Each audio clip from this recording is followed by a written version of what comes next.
Nabatid ang kahulugan na salitang pag-ibig. Nang makita ka animo ay meroban umabig sa puso kong natutulog. At ikaw ang siyang gumising. At ikaw na yata ang babaeng pinapanalangin din. Lakas loob akong nagbaka sakali ang hangin na parating ay biglaan na lang tinawi ang iyong buhok at tumambad. At napakaamong mukha, tahimik at napamurang sinabing ikaw na nga.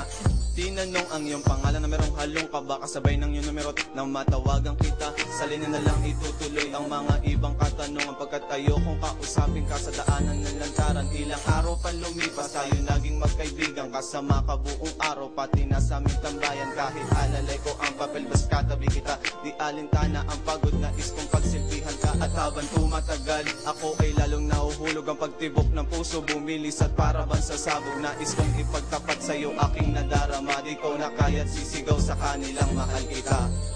Bakit ganito nararamdaman sa tuwing ikaw ay aking pinagmasdan? Siguro nga ay ikaw na ang nilalaman ng puso't isip ko. Ikaw ang kaligayahan ko, sa bawat oras ikaw ang nasa isip ko. Nananabik na mahalin muli ako, maghihintay pa rin. At dumating na sa punto na tayo na'y magkasintahan. Salamat sa Panginoon at ako'y nabiyayaan ng babaeng aking iibigin sa panghabang buhay. Magsisilbi sa'yo lang isang tunay na may bahay. Ngunit pandalian lang pala ng dama kong ligaya. At sumukot ka't iniwan mo ko pagkat di mo na kaya. Nang dahil ba sa kayamanan ay ako'y isang salat, pero hindi mo lang alam na ako pa rin.